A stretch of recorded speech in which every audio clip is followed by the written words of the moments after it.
All right, thank you. Thank you. Hope I don't knock this over. Look, it's good afternoon, Netroots Nation. And I am honored to be here as president of the International UAW, representing over 1 million workers, active and retired, and standing up for the working class. You know, I was asked to speak about what's at stake in November, and it's hard to overstate how consequential this November election is. It's clear that Donald Trump and the White House would be a complete disaster for the working class. That's all the clap for that?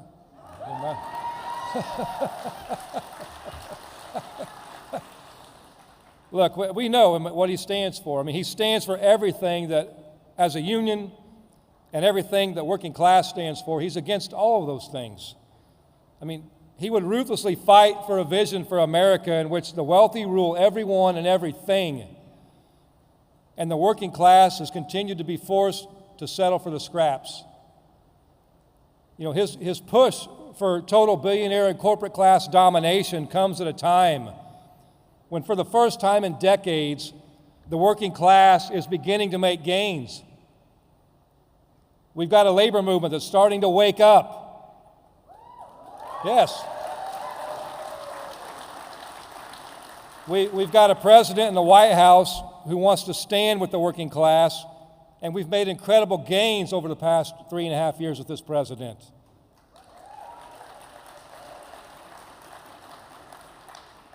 But for us in the labor movement, what's at stake in November, it's not just about November. What we win or lose now will impact every single contract negotiation in the future, every new organizing campaign in the future. It will determine whether we go forward or backwards as a nation for a generation to come. So what's at stake to me is very simple. To me, humanity is at stake.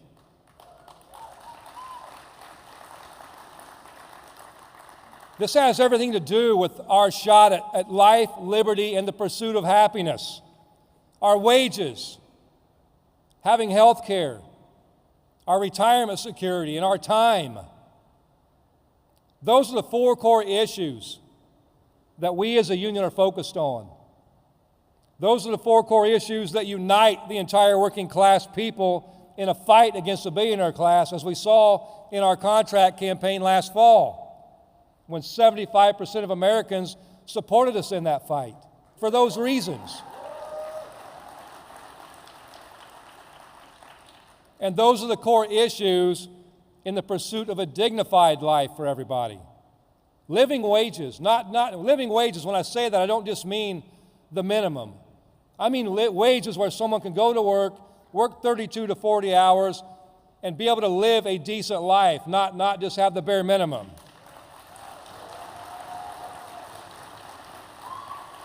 Adequate health care. I mean, how many of us, we see people bankrupted because of an accident or sickness or a diagnosis they're not expecting.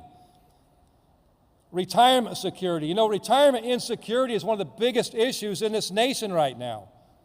60% of Americans have zero savings for retirement.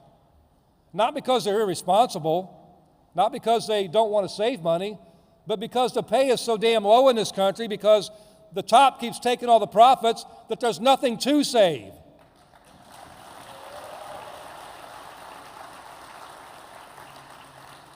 And we talk about taking our time back. You know, that to me means taking our lives back. In this country, our generation was raised. You work hard, you play by the rules, and you're going to be fine. We're raised, work, work, work. Our lives to this day revolve around work. That's not what we're designed for. So working 7 days a week, you know, working multiple jobs just to scrape to get by paycheck to paycheck, that is not a life. And that's what we're talking about taking back when we take back our time.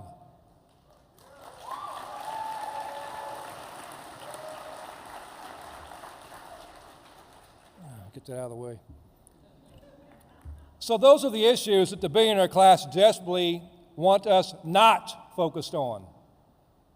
The dream and the scheme of a man like Donald Trump is that the vast majority of working class people who literally make our country run will remain divided. That's how they win. They want us to not unite in a common cause to take on the billionaire class. That's the billionaire game, to divide and conquer. They divide us by race.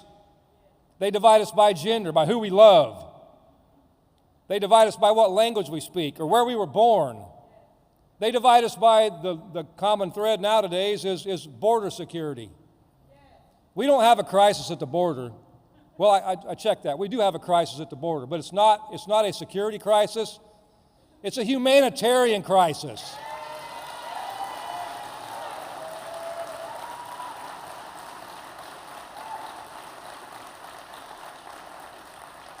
You know, when I see destitute and desperate people trying to cross that border, I don't see what Donald Trump calls rapists and murderers. I see human beings. And what I see is my grandparents. I see my grandparents, yeah. Their generation, my grandparents were born in the South, and they were destitute and poverty-stricken through a Great Depression. They had to cross state lines to find a better life. And when they came north to Indiana, they got jobs in the UAW with GM and Chrysler. They lived the American dream. That is what these people are trying to do. They're human beings, and we've got to stop letting the billionaire and corporate class let us devalue and dehumanize people as if they're the blame for the problems in this country. Corporate greed is the blame for what's wrong in this country.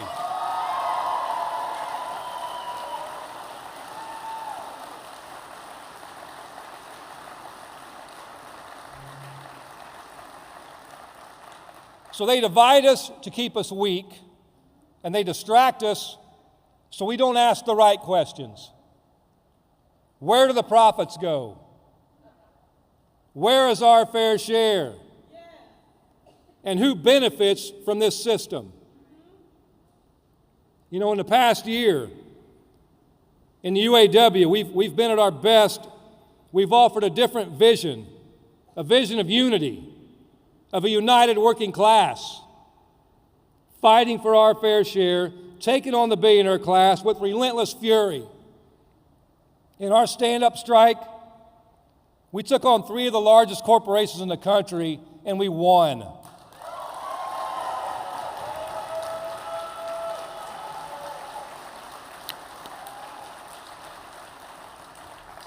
You know, and how do we do that? The first thing we did, this wasn't just about the UAW. We united the entire working class. It was about auto workers, but it's also about the reality of every worker in this country and what they're going through. As we were talking about these things, about being left behind, about low wages, about working longer hours. Everyone identifies with that, whether you're union or not. That's why 75% of Americans got on board with that, because that's what they care about. We spoke the truth about stagnant wages, about inadequate health care, about retirement insecurity and taking our time back. We spoke about how in the most prosperous times in this nation's history, the working class has been left behind. And we stood up and we fought for dignified life on and off the job. The second thing we did was we gave the corporate class hell in the process. We hit them with the UAW they haven't seen in my lifetime.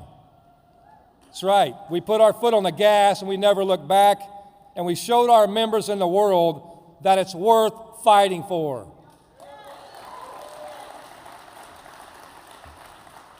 The third thing we did was we let the working class people lead. We put the membership back in charge of this union.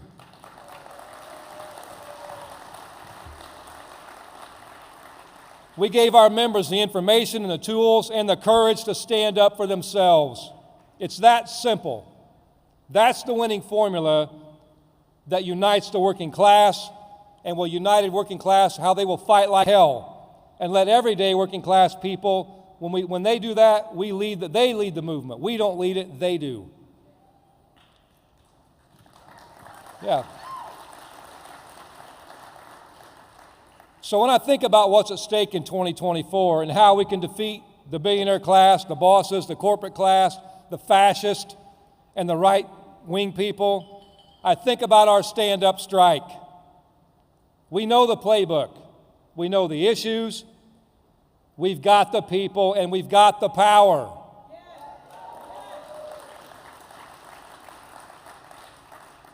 In this election, as many have said, we are fighting to save democracy itself.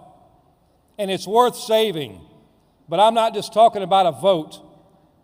I'm talking about real democracy. Yeah, real democracy. Real democracy is when you say how you feel, when you tell the truth to your friends and enemies, and you can have it all out. Real democracy is when everybody gets a say, even when it's inconvenient.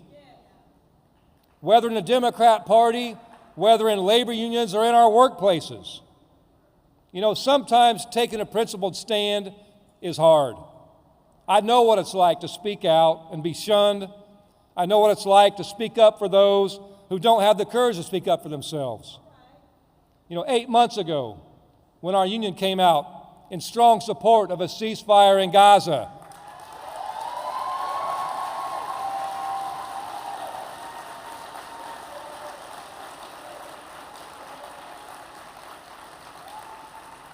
you know, when we came out and said that, a lot of people, you know, it wasn't popular, and a lot of people said, stick to your membership, stick to building cars. But you know, democracy is about sticking to your principles. You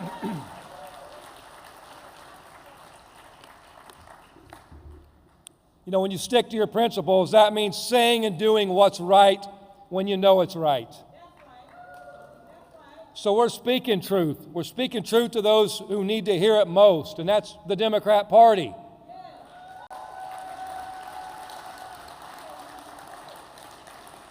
You know, in this election, we can't put our heads in the sand and hide from reality. We tried that in 2016, and it didn't work.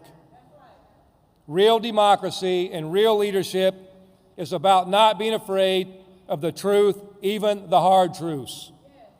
In a real democracy, we aren't afraid of retaliation or embarrassment for speaking our minds.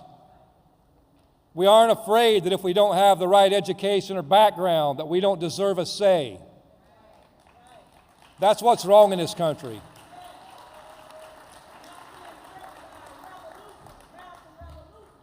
You know, in a real democracy, regular working class people get to control their lives and decide what kind of world we want to live in. That's what this fight's for. That's what we're fighting for, and that takes looking at facts wherever they may lead us. We've seen it before. We saw in 2016. People just wanted to buckle down and hope for the best, knowing that we weren't meeting the moment. And we see it happening again, though very few people are willing to speak up about it. The truth is, the billionaire class and the corporate class has the working class on the ropes, and they're ready, through their messiah, Donald Trump, to deliver a fatal blow. And our political system is set up to let that happen. But I know another truth. The truth is, we can win.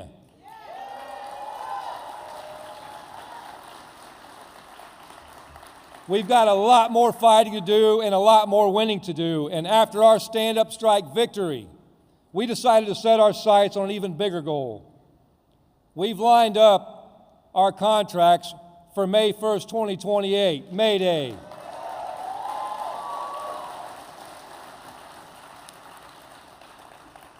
Our vision is to show corporate America, not just the big three and not the other companies we represent, what it really looks like when the working class stands up.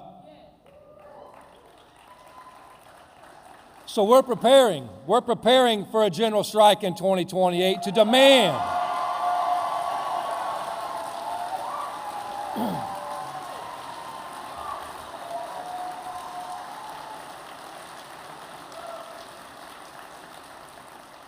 We're preparing for a general strike to demand, after decades of falling behind, that the working class gets their fair share. But to win that, we're going to need a much larger labor union and labor movement. We're going to need a much stronger political movement. And we're going to need a brave group of leaders, a relentless army of working class people, and a moral vision for the future.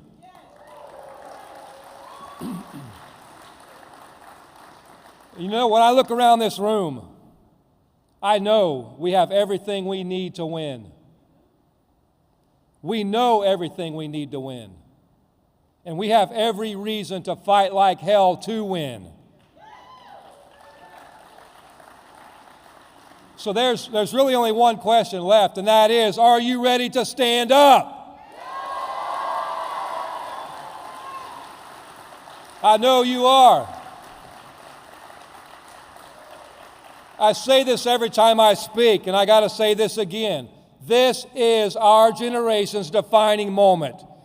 And we need to meet this moment. We need to stand up and take our lives back, not just for our generation, but for future generations. So thank you.